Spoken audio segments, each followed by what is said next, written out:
18 Julie, moedige manne nodig. Elia het geweier om mismoedig te word.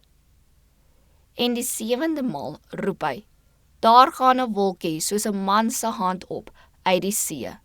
Toe sê hy, gaan op en sê vir Agab, span in en trek af, dat die reën jou nie terughou nie. 1 Konings 18 vers 44. Die ondervinding van Elia bevat belangrike lesse vir ons. Toe hy op die berg Karmel om reën gebid het, is sy geloof getoets. Maar hy het volhard en sy versoek aan God bekend gemaak. 6 maal het hy ernstig gebid en tog was daar geen teken dat sy versoek toegestaan is nie. Maar met sterk geloof het hy aanhoudend tot die troon van genade gebid. As hy die 6de keer moed opgegee het, sou sy gebed nie verhoor gewees het nie. Ons het 'n God wie se oor nie vir ons smekings gesluit is nie.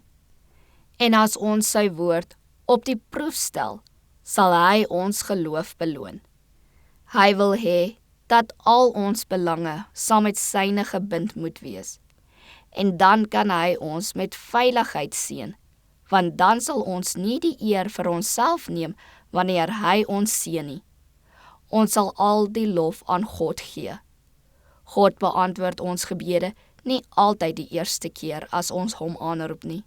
Want doen hy dit, sal ons aanvaar dat ons 'n reg het op al die seëninge en gunste wat hy ons skenk. Die dienskneg het gekyk terwyl Elia gebid het. Terwyl hy sy hart ondersoek het, was dit asof hy in sy agting en in die van God minder word. Hy het besef hy was niks en God was alles. En toe hy homself totaal verloon en aan die Heiland as sy enigste krag en geregtigheid vasklem, kom die antwoord. Hoe moedig 'n man ook mag wees, hoe goed hy ook slaag in die verrigting van 'n spesiale taak, tensy hy die oog voortdurend op God hou, wanneer omstandighede opduik om sy geloof te toets, sal hy sy moed verloor.